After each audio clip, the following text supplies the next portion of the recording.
السلام علیکم ورحمۃ اللہ وبرکاتہ۔ پروردگار عالم نے ہر انسان کو دو خاص نعمتوں سے نوازا ہے، ایک پھڑکتا ہوا دماغ، دوسرا دھڑکتا ہوا دل۔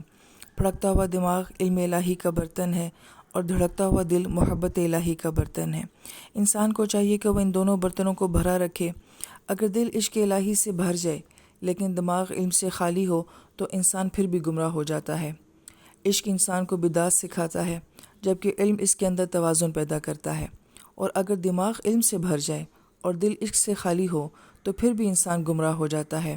وہ خود پسندی اور تکبر کا شکار ہو جاتا ہے۔ شیطان کے پاس علم تھا مگر کیوں گمراہ ہوا؟ اس لیے کہ اس میں تھی، اور اس نے کہا تھا انا خیر منہ، میں اس سے بہتر ہوں، یعنی کہ آدم علیہ السلام سے بہتر ہوں۔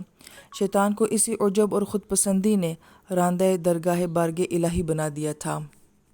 انسان کے جسم میں مختلف اعضاء ہیں۔ ان اعضاء کی تقسیم 3 طرح سے ہے۔ پہلے نمبر پہ کچھ اعضاء علم ہیں جن سے انسان علم حاصل کرتا ہے، جیسے آنکھ، کان، دماغ، یہ سب ذرائع علم ہیں۔ دوسرے نمبر پہ کچھ اعضاء عمل ہوتے ہیں، جیسے ہاتھ، پاؤں۔ ہاتھ اور پاؤں نے دماغ کی ہدایات کے مطابق عمل کرنا ہوتا ہے۔ پھر تیسرے نمبر پہ کچھ اعضاء مال ہوتے ہیں، وہ کچھ چیزوں کے خزینے ہوتے ہیں، جیسے کہ انسان کا دل، پھیپھڑے اور معدہ وغیرہ۔ اللہ رب العزت کی تقسیم دیکھیے کہ ہاتھ اور پاؤں جن کو مزدور قسم کے اعضاء کہا جا سکتا ہے، ان کو سب سے نیچے رکھا، اور جو اعضاء مال تھے ان کو درمیان میں رکھا، اور اعضاء علم کو اللہ تعالیٰ نے سب سے اوپر رکھا۔ یعنی انسان کے جسم میں علماء کی بستی سب سے اوپر بسائی گئی، پھر اہل مال کی، اور اس کے بعد اہل محنت کی بستی بسائی گئی۔ گویا دنیا میں اللہ تعالیٰ نے اعضاء علم کو شرافت بخشی ہے۔ سوچنے کی بات یہ ہے کہ وہ ذرائع جو علم حاصل کرنے کے سبب بنتے ہیں، اللہ تعالیٰ ان کو شرافت بخش رہے ہیں، تو جو انسان خود عالم بن جائے اللہ تعالیٰ اس کو کتنی شرافت بخشیں گے۔ دنیا میں ہر انسان عزت بھری زندگی چاہتا ہے۔ عزت 2 طرح سے ملتی ہے، ایک مال سے، دوسرا نیک اعمال سے۔ مگر دونوں میں فرق یہ ہے کہ جو عزت مال سے ملتی ہے وہ مال کی طرح عارضی اور فانی ہوتی ہے، اس لیے مال کی بنیاد پر عزتیں پانے والے دنیا کے اندر بہت جلدی جوتوں میں کھڑے نظر آتے ہیں۔ ہم نے کئی بار مشاہدہ کیا ہے کہ ایک آدمی آج صدر ہے، کل ملک بدر ہے، آج امیر ہے، کل فقیر ہے، آج وزیر ہے، کل اسیر ہے، آج وزیر اعظم ہے، کل کو اسیر اعظم ہے۔ لہٰذا مال سے ملنے والی عزت ڈھلتی چھاؤں کی مانند ہے۔ اس کے بالمقابل جو عزت نیک اعمال سے ملتی ہے وہ دائمی ہوتی ہے، کیونکہ نیک اعمال باقیات الصالحات میں سے ہوتے ہیں۔ نیک اعمال کے لیے انسان کو علم کی ضرورت ہوتی ہے، گویا کہ جو انسان علم حاصل کرتا ہے وہ دنیا اور آخرت کی عزتیں پاتا ہے۔ علم کا حاصل کرنا اللہ رب العزت کو اتنا محبوب عمل ہے کہ امت کو اللہ رب العزت کی طرف سے جو پہلا پیغام ملا وہ پیغام تھا اقرا، پڑھ۔ یعنی جب قرآن اترا تو سب سے پہلا لفظ یہی تھا۔ سب سے پہلا لفظ توحید کا بھی ہو سکتا تھا، اس لیے کہ توحید کے بغیر انسان کا ایمان ہی ممکن نہیں۔ اللہ تعالیٰ ہر گناہ کو معاف کر دیں گے لیکن شرک والے گناہ کو کبھی معاف نہیں فرمائیں گے۔ ایسا کیوں ہے؟ کیونکہ توحید کی اہمیت کی وجہ سے۔ اس لیے سب سے پہلے یہ پیغام بھی ممکن تھا کہ وہ دیا جاتا۔ یہ بھی ممکن تھا کہ سب سے پہلا لفظ رسالت کے متعلق ہوتا کہ تم رسالت کے اوپر ایمان لے کر آؤ، جیسے نبی علیہ السلام نے ارشاد فرمایا کہ تم میں سے کوئی شخص ایمان والا نہیں ہو سکتا جب تک کہ میں اسے اس کے ماں باپ سے، اولاد سے، ساری دنیا کے انسانوں سے اور اس کی اپنی جان سے زیادہ اس کو محبوب نہ ہو جاؤں۔ سب سے پہلا پیغام قیامت کے متعلق بھی ہو سکتا تھا، کیونکہ قیامت کے تصور کے بغیر نہ تو بڑھ بڑھ کر کوئی انسان نیکی کر سکتا ہے اور نہ ہی اپنے آپ کو گناہوں سے بچا سکتا ہے۔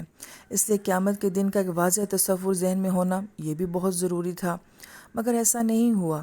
یہ تینوں پیغامات نہیں دیے گئے انسان کو۔ سب سے پہلا پیغام توحید کے متعلق نہیں، رسالت کے متعلق نہیں، قیامت کے متعلق نہیں آیا۔ اگر آیا تو کس کے متعلق؟ اقرا، پڑھنے کے متعلق آیا۔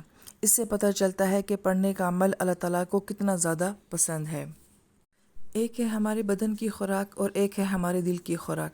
بدن کی خوراک ہے روٹی، پانی، جہاں سے بدن آیا وہیں سے خوراک آئی۔ مٹی سے بدن بنا اور اس کی خوراک بھی مٹی سے پیدا ہوتی ہے۔ سبزیاں مٹی سے نکلتی ہیں، پھل مٹی سے نکلتے ہیں، میوے مٹی سے نکلتے ہیں، لباس مٹی سے نکلتا ہے، مکان مٹی سے بنتا ہے، ہر چیز مٹی سے بنتی ہے۔ مگر انسان کا دل عالم امر کی چیز ہے، انسان کی روح عالم امر کی چیز ہے۔ ان کی خوراک بھی پھر وہیں سے آتی ہے۔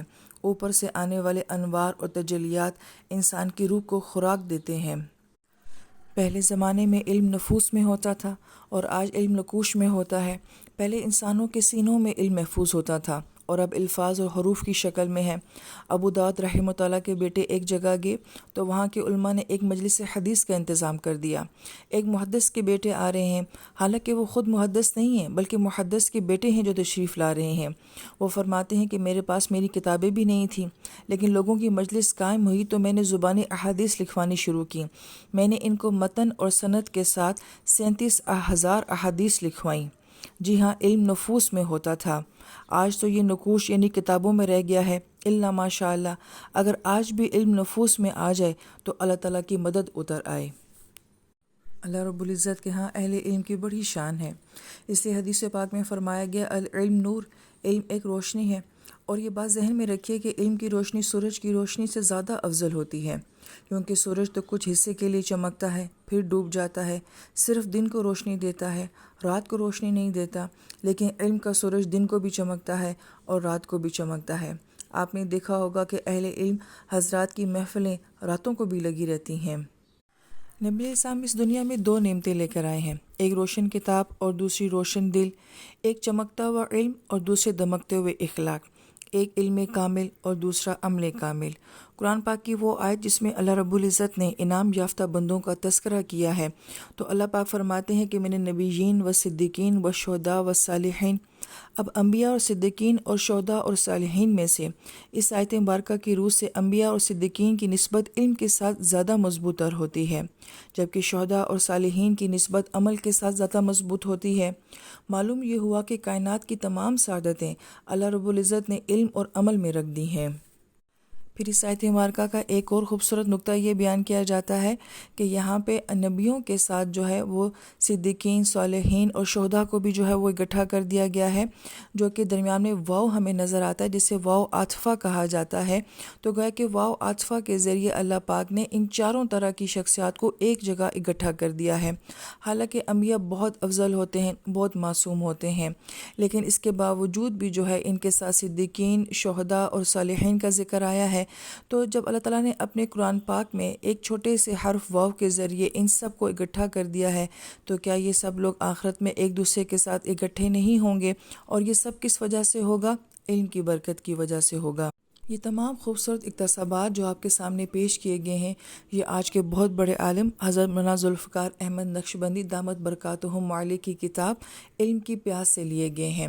آپ کی کتابوں میں علم اور روحانیت اپنے عروج پر نظر آتے ہیں، لہٰذا جو شخص یہ چاہتا ہو کہ مجھے علم کی حلاوت بھی محسوس ہو اور مجھے روحانیت کی حلاوت بھی محسوس ہو، وہ آپ کی کتابوں کا مطالعہ ضرور کرے۔